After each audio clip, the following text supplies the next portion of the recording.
High, hello guys, কেমন আছেন সবাই? আমি তো ভালো। আসলে আমি স্কটল্যান্ড এডিনবার্গে গিয়েছিলাম।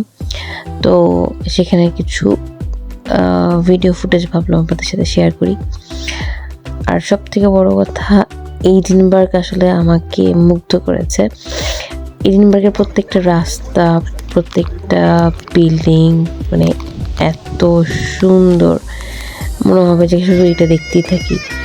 এত অসাধারণ ছিল। আর আমরা হচ্ছে 2 রাত 1 দিন ছিলাম। মানে হয় আমি যতটুকু সময় বাহিরে ছিলাম, আমি জাস্ট মানে মানে আমার মনোযোগ মানে কোনোভাবেই ডাইভার্ট করতে পারিনি অন্যদিকে, যে এত সুন্দর ছিল এডিনবার্গ।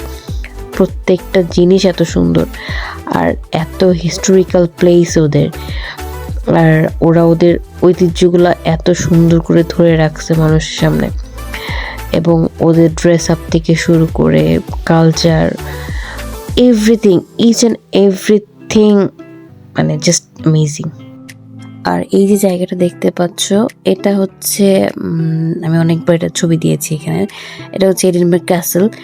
আর এটা উপর থেকে আর কি, এটা হচ্ছে মিডলে, এর আরও উপরে ছিল, আমরা উপরে গিয়েছিলাম একবারে। তো এখান থেকে পুরো এডিনবার্গই বলা যায়, দেখা যায় ওই যে ওখানে দূর থেকে একটা সমুদ্র দেখা যাচ্ছে। মানে আসলে চোখে যা দেখা যায় আসলে ক্যামেরাতে উঠানো যায় না।